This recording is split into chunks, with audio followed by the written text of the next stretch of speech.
Hello students, मैं BP Singh आज आपको बताऊंगा रॉड रिग फॉर्मूला। ये लीजेंडर फंक्शन है जो डिफरेंशियल इक्वेशन में वेरी इंपॉर्टेंट टॉपिक है। उसमें ये एक आर्टिकल है, अर्थात ये फॉर्मूला है जिसका नाम है रॉड रिग फॉर्मूला। तो ये एग्जाम में लगभग आता रहता है और ऑब्जेक्टिव में भी ये पूछा जाता है। तो इस क्वेश्चन को ड्राइव कराऊंगा और इसी से मैं बताऊंगा आज आपको एमसीक्यू के क्वेश्चन, जैसे पी नॉट की वैल्यू क्या होगी, P1x की वैल्यू क्या होगी, P2x की वैल्यू क्या होगी। तो आज की वीडियो बहुत इंपॉर्टेंट होने वाली है, इसे बिल्कुल स्किप न करें, पूरी वीडियो देखें अच्छी तरह से। अगर ये आर्टिकल समझ में आ गया तो आप P0x, P1x, P2x सारी वैल्यू निकाल लेंगे, ठीक है। और हाँ, मैंने पूरी प्ले लिस्ट की लिंक डिस्क्रिप्शन में दे रखी है डिफरेंशियल इक्वेशन की, ठीक है। आपको कहीं दूर जाने की जरूरत नहीं और लेक्चर वाई लेक्चर करा रहा हूं। आप क्रम से करते रहिए, पूरी डिफरेंशियल इक्वेशन हो जाएगी तो फिर मैं आपको अलग से एमसीक्यू क्वेश्चन भी बताऊंगा। तो चलिए इस फॉर्मूला को प्रूफ करते हैं। सबसे पहले हमें इसमें से इसको अलग निकालना है और इसका nth डेरिवेटिव करना है, क्योंकि इसका n बार डिफरेंशियल है। तो मैं पहले इसे सॉल्व कर लेता हूं। Let y equal to x square minus 1 की पावर n। एक बार डिफरेंशियल करो y1 तो n एक्स स्क्वायर माइनस 1 की पावर n माइनस 1, अंदर का करेंगे 2x। क्लियर? इसे हम लिख सकते हैं n एक्स स्क्वायर माइनस 1 की power n upon x square minus 1 into 2x। इसको इधर ले आइए तो एक्स स्क्वायर माइनस 1 y1, यहां बचा n 2x और इसको इधर लिख दो एक्स स्क्वायर माइनस 1 की पावर n। इसकी जगह पे आप y लिख सकते हैं। तो क्वेश्चन तैयार हुआ y1 इक्वल टू 2nx और इसकी जगह पर y मैं लिख देता हूं y equal to x square minus 1 की पावर n। अभी इसमें लेविनीज नहीं लगेगी क्योंकि n टाइम्स डिफरेंशियल मुझे करना है, तो यहां भी 2 ऑर्डर बनना चाहिए। चलिए again differential with respect to x, तो इसकी तो मल्टीप्लाई, इसका डिफरेंशियल हो गया y2 प्लस, अब इसकी मल्टीप्लाई इस पूरे का डिफरेंशियल हो गया 2x। इधर देखिए 2n तो कांस्टेंट है, x की तो मल्टीप्लाई y का हो गया y1 प्लस y की मल्टीप्लाई x का हो गया 1। कोई शक? एक तरफ ले आते हैं एक्स स्क्वायर माइनस 1 बाहर y2 प्लस के 2x y1, इसको इधर ले आइए माइनस 2nx y1, इसको भी ले आइए माइनस 2ny इक्वल टू 0। यहां तक कोई परेशानी? इकट्ठे करते हैं एक्स स्क्वायर माइनस 1 बाहर y2, इसमें से क्या क्या कॉमन है? 2 कॉमन, 1 माइनस n और बाहर x common y1, minus 2ny equal to 0। यहां इसी को फर्स्ट मान लो। अब इसकी हम लेविनीज थ्योरम से n टाइम्स डिफरेंशियल कैसे करते हैं, बुक में अलग टाइप से हो रहा है, मैं आपको बिल्कुल सिंपल वे में बताऊंगा, बहुत इजी। तो इससे पहले मैं आपको लिख के बता रहा हूं रफ। यहां एक्स स्क्वायर और y2 हो तो इसका n बार डिफरेंशियल लेविनीज से ही होता है। वैसे ये तो क्या होता है, इसकी तो मल्टीप्लाई करते हैं, इसमें n जोड़ते हैं, फिर यहां आता है n, इसका डिफरेंशियल करते हैं, इसमें से एक कम कर देते हैं, फिर n की जगह पे आता है n माइनस 1 अपॉन फैक्टोरियल 2। देखो एक्स स्क्वायर का डिफरेंशियल 2x, अब 2x का यहाँ 2, यहाँ 2, यहाँ 1, यहाँ केवल yn। इसके बाद अगर करते तो 2 का हो जाता 0।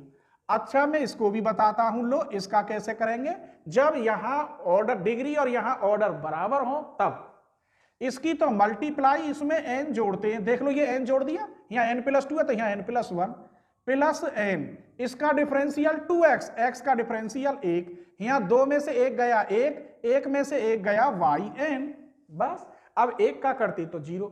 ये लेविनीज कौन सी है ये भी बताऊं, dn uv unv nc1 un minus 1 v dash plus nc2 un minus 2 v double dash.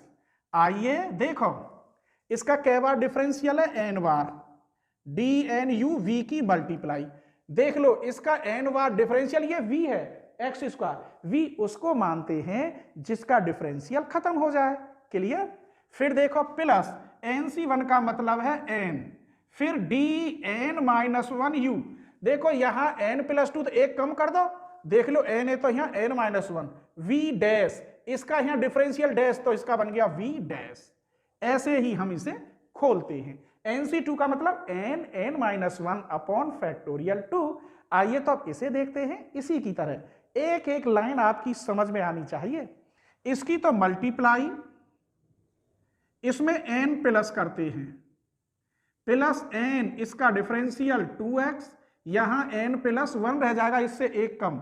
अब n की जगह पर n n minus one upon factorial 2, 2x का 2, यहां n प्लस वन तो अब क्या आएगा y n plus two n plus one n, इसका डिफरेंशियल 2x, 2x का 2।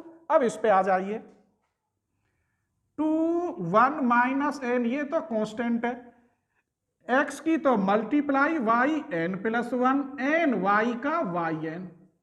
इधर देखिए x y वन का ही तो होगा, ये रहा ना x y वन। अब इस पे आइए, माइनस के 2n y का yn इक्वल टू 0, 2n तो कांस्टेंट है। क्लियर? समझ में आ रहा है ना? इस 2 से 2 कट गया। अब हमारा काम क्या है, अब n प्लस टू के कॉफिशिएंट एक जगह है, n प्लस वन के कॉफिशिएंट एक जगह और n के कॉफिशिएंट एक जगह। तो यहां एक्स स्क्वायर माइनस वन, बाहर वाई एन प्लस टू, और वाई एन प्लस वन ये रहा, वाई एन प्लस वन ये रहा, इसके कॉफिशिएंट एक जगह। यहां बचा 2nx, इसकी मल्टीप्लाई इसमें करेंगे तो 2x, अंदर करेंगे माइनस 2nx, बाहर y n plus one.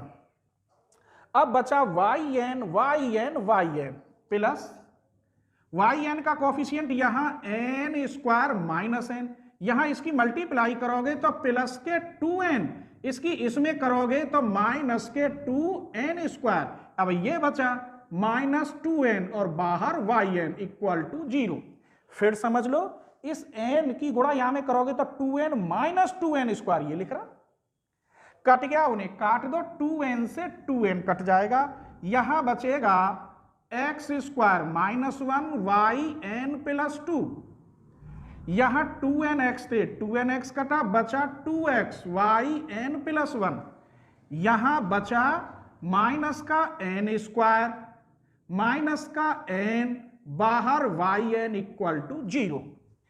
Clear? इसमें से माइनस n कॉमन आएगा तो मैं यहां लिखे देता हूं x, चलो वहां ऊपर दिखेगा, यहां नहीं दिखाई दे रहा हो, यहां साफ करके बताता हूं। इसमें से माइनस n कॉमन ले लो, x square minus one y n plus two plus के 2x y n plus one, minus के n कॉमन लेंगे आप तो n प्लस वन, बाहर y n equal to 0।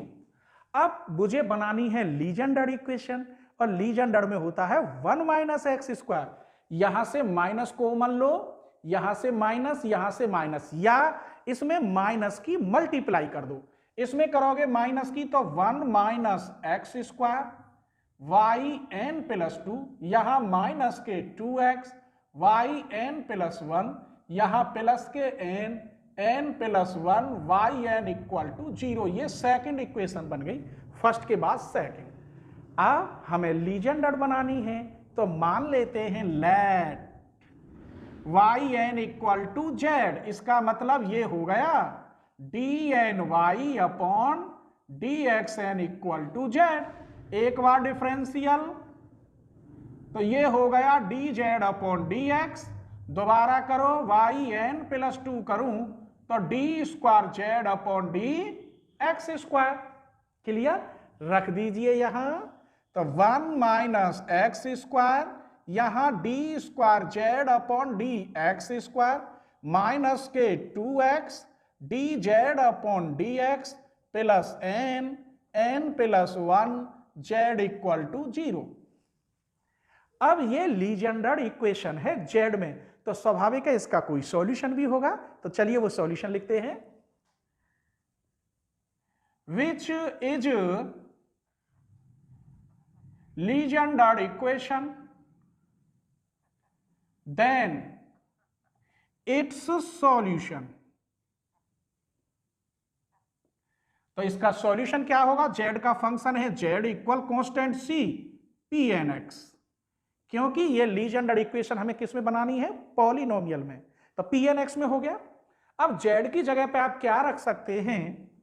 dny upon dxn c pnx, ये solution बना आपका। अब यहां से मुझे c की वैल्यू निकालनी है, वो मैं कैसे कैसे निकालूं? बस c की वैल्यू निकल आवे तो काम हो जाएगा। c की वैल्यू के लिए पहला काम, dny अपॉन dxn में आप x इक्वल 1 रखो, तो यहां भी रखोगे। इसकी वैल्यू क्या होती है? 1 होती है। pn1 का मान 1, इसका मतलब dny अपॉन dxn में x इक्वल 1 रखने पे आंसर आया c। अब इसकी वैल्यू में कहां से निकालूं वो देखना है, ठीक है। तो चलिए c की वैल्यू निकालने के लिए हमें क्या लेना होगा? यहां से इस y को लेना होगा। Let y equal x square minus 1 की पावर n, इसे हम लिख सकते हैं x प्लस 1 की पावर n और x माइनस 1 की पावर n। मैं आपको सरल तरीका बताऊंगा, वैसे तो n टाइम्स डिफरेंशियल निकाल के तब वैल्यू आएगी, लेकिन शॉर्ट से काम चल जाएगा क्योंकि थोड़ा आर्टिकल बड़ा है। तो इसका n बार डिफरेंशियल dny अपॉन dxn, इसका मतलब है dn टाइम्स x प्लस 1 की पावर n x माइनस 1 की पावर n। करिए इसकी तो मल्टीप्लाई, इसका डिफरेंशियल n टाइम्स होगा, डॉट डॉट इतना आप बढ़ा देंगे, नहीं फिर तो बहुत बड़ा हो जाएगा, ठीक है। तो ये x प्लस 1 की पावर n, जितनी पावर यहां उतनी यहां, वो उतना ही फैक्टोरियल में होता है। चेक करके दिखाऊं? बोलिए कैसे। इधर देखिए, यहां d की पावर 2 x की पावर 2 करके देखना, इतना ही आएगा। d की पावर 3 x की पावर 3 इतना ही आएगा। इसका मतलब dn xn फैक्टोरियल n। तो यहां टोटल की पावर n dn ये हो गया। ये किसके बराबर चल रहा था? dny upon dxn। अब इसमें हमें x बराबर 1 रखना है, ये वाला। तो dny अपॉन dxn में x इक्वल 1 रखें, 1 और 1 2 की पावर n फैक्टोरियल n। यहां देखिए, ये वैल्यू c के बराबर और यही वैल्यू इसके बराबर, जब ये दोनों सेम हैं, इट फॉलो दैट ये दोनों सेम। इसका मतलब c इक्वल आया 2 की power n factorial n in fourth में हम रख देते हैं। तो ये dny upon dxn equal to c की जगह पे आ गया 2 की power n factorial n pnx। हमें तो pnx की वैल्यू चाहिए, ये अपॉन में चला जाएगा। तो pnx इक्वल आया 1 अपॉन 2 की power n factorial n dny upon dxn। चलिए y की वैल्यू रखते हैं। y बराबर कितना है? X square minus 1। तो pnx इक्वल 1 अपॉन 2 की power n factorial n dn upon dxn और एक्स स्क्वायर माइनस 1 की पावर n। यही आपका प्रूफ था। अगर वीडियो पसंद आई तो लाइक करें, प्लीज सब्सक्राइब करें और अपने फ्रेंडों को जरूर शेयर करें। जैसे आप मुझसे जुड़े हुए हैं वो भी मुझसे जुड़े, ठीक है। चलिए तो रॉड-रिग फॉर्मूला के बारे में बताएंगे, इससे हम काफी आज जानकारी लेंगे। सबसे पहली बात, इतना दे रखा होगा तो इसकी वैल्यू क्या होगी आप ध्यान रखेंगे, pnx होती है। रॉड-रिग फॉर्मूला कब सही होगा कि यहां एक्स स्क्वायर माइनस 1 की होल पावर n हो, फैक्टोरियल n 2 की पावर n। बाकी रॉड-रिग फॉर्मूला मिस्टेक करके दे सकता है। आइए इसी में आज हम रॉड-रिग फॉर्मूला से बताएंगे कि फैक्टोरियल 0 की वैल्यू क्या होती है। तो हमें सबसे पहले यह चेक करना है p नॉट x का मान क्या होगा। फिर हमें चेक करना है P1x की वैल्यू क्या होगी, फिर चेक करना है P2x की वैल्यू क्या होगी। P2, P3, P4 तक ये आएंगी ऑब्जेक्टिव MCQ में, बहुत इंपॉर्टेंट है। तो मैंने पहले भी ये बताए हैं जनरेटिंग फंक्शन से। आज मैं रॉड्रिक फॉर्मूला के बेस पे भी बताऊंगा कि P0x, P1x और P2x की वैल्यू आखिर क्या होती है। तो चलिए देखते हैं। Pnx इक्वल क्या है, 1 अपॉन फैक्टोरियल n 2 की power n dn upon dxn x square minus 1 की पावर n। इसमें n इक्वल 0 रख देते हैं तो किसकी वैल्यू मिलेगी, P0x की। फैक्टोरियल 0, 2 की पावर 0, यहां 0, यहां भी 0, x स्क्वायर माइनस 1 की पावर 0। तो फैक्टोरियल 0 का मान 1 होता है, किसी की पावर 0 की वैल्यू भी 1 होती है, किसी की पावर 0 की वैल्यू 1, इनकी सब की वैल्यू 1। इसका मतलब इसका मान 1। दिस इंप्लाइज P0x की वैल्यू याद रहेगी कितनी होती है, 1 होती है, -1 होती है कि 0 होती है, ध्यान रखोगे। चलिए हम n इक्वल 1 रखते हैं तो P1x की वैल्यू क्या होगी, फैक्टोरियल 1, 2 की पावर 1, यहाँ d upon dx, x square minus 1 की पावर 1। इसका मतलब ये तो 2 ही आया और इस पूरे का एक बार डिफरेंशियल, तो कितना हो गया 2x, 1 का 0, तो कितना आया x। इसका मतलब P1x की वैल्यू निकली x। कभी भूलोगे तो नहीं, कंपटीशन के लिए वेरी वेरी इंपॉर्टेंट है, वो ही बता सकता है जो रॉड्रिक जानता हो, ठीक है। n बराबर 2 रखते हैं, चलिए यहां तो P2x 1 अपॉन फैक्टोरियल 2, 2 की power 2, D square upon d x square, और यहां एक्स स्क्वायर माइनस 1 की होल स्क्वायर। तो यहां 2 दूनी 4 दूनी 8, D square upon d x square, इसे खोल दीजिए, एक्स की power 4 minus 2x square plus 1। चलिए 1 अपॉन 8, एक बार डिफरेंशियल करोगे तो 4x क्यूब माइनस के 4x, ये 0, अभी यहां एक और बचा, फिर दोबारा करोगे तो यहां 12x स्क्वायर माइनस 4, 4 कॉमन लेके काट दीजिए, तो यहां 1 अपॉन 2, 3x स्क्वायर माइनस 1। इसका मतलब P2x की वैल्यू आई 3x स्क्वायर माइनस 1/2। अब इसी प्रकार आप P3x की वैल्यू निकाल सकते हैं, P4x की वैल्यू निकाल सकते हैं, ठीक है।